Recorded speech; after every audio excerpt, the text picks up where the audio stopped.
Mpendwa wa msikilizaji na mtazamaji wa vipindi vyetu, karibu katika masomo ya kesha la asubuhi lenye kichwa Muinue Yesu juu. Hivyo hapo ulipo kaa usibanduke, ni kusihi tu makinika nasi hadi tamati. Piga panana ya makelele, Yesu yuaja tena. Ipaza sauti, imba sana. Yesu yuaja tena. Anakuja, anakuja. Yesu yuaja tena. Ikiwa ni Machi 28, alipaa mbinguni akiwa na umbo la mwanadamu. Enyi watu wa Galilaya, mbona mmesimama mkitazama mbinguni? Huyu Yesu aliyechukuliwa kutoka kwenu kwenda juu mbinguni atakuja jinsi hiyo hiyo mlivyomwona akienda zake mbinguni. Matendo 1:11.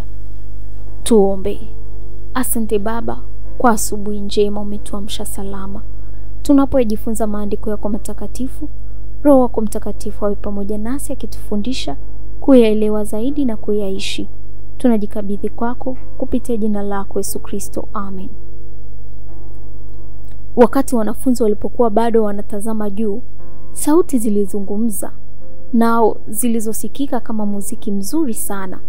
Wanafunzi waligeuka na wakawaona malaika wawili wenye sura ya wanadamu, ambao waliongea nao wakisema, enyi watu wa Galilaya, mbona mmesimama mkitazama mbinguni? Huyu Yesu atakuja jinsi hiyo hiyo mlivyomwona akienda zake mbinguni. Malaika hawa walikuwa wenye kundi ambalo lilikuwa linasubiri katika wingu ling'aalo ili kumsindikiza Yesu kwenda katika makao yake ya mbinguni. Malaika hawa ambao ni wenye hadhi kuu katika malaika wote walikuwa ni wawili wale waliokuja kaburini wakati wa kufufuka kwake Kristo, na walikuwa pamoja naye katika maisha yake yote hapa duniani. Kwa shauku kubwa, mbingu yote ilikuwa imesubiri mwisho ufike wa kuwapo kwake katika ulimwengu ulioharibiwa na laana ya dhambi.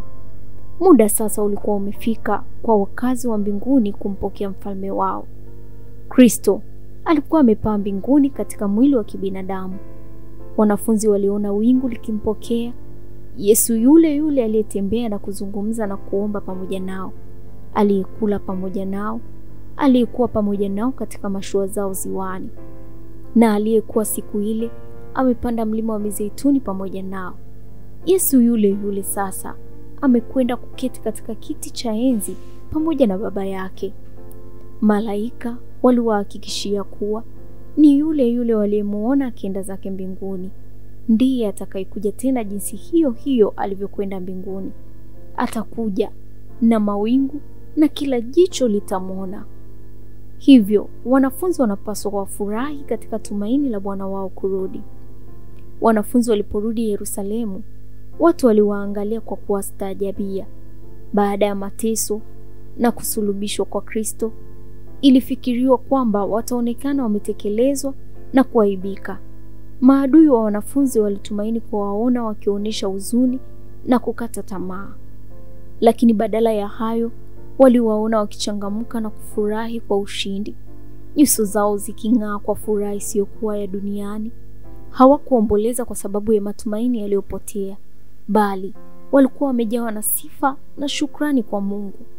Kwa shangwe walisimulia hadithi ya ajabu ya kufufuka na kupaa kwa Kristo, na ushuhuda wao ulipokelewa na wengi. Wanafunzi hawakuwa na mashaka tena juu ya siku za usoni. Walifahamu kuwa Yesu yuko mbinguni na ya kuwa huruma zake ziko pamoja nao. Walijua kuwa walikuwa na rafiki kwenye kiti cha enzi cha Mungu, na walikuwa na shauku ya kupeleka maombi yao kwa Baba katika jina la Yesu. Walinyoosha mkono wa imani juu, hata juu zaidi, wakiwa na hoja kubwa: Kristo Yesu ndiye aliyekufa, na zaidi ya hayo amefufuka katika wafu, tena ndiye anayetuombea. Warumi 8:34. Pentekoste iliwaletea furaha timilifu mbele ya mfariji. kama Kristo alivyoahidi. Utasoma Tumaini la Vizazi Vyote sehemu ya 2 ukurasa wa 444 hadi ukurasa wa 446. Huu ni mwisho wa somo letu la Machi 28. Alipaa mbinguni akiwa na umbo la mwanadamu. Tuombe. Asante Baba Mungu kwa somo hili. Tunakushukuru kwa kuwa umetutembeza vema. Tunaomba baraka zako ziwe nasi siku hii ya leo, na tukapate kulitafakari neno lako siku kwa siku, na tuishi tukikupendeza wewe, kupitia jina lako Yesu Kristo. Amen. Barikiwa nami mwaka 2025 katika masomo haya. Anakuja, Yesu yu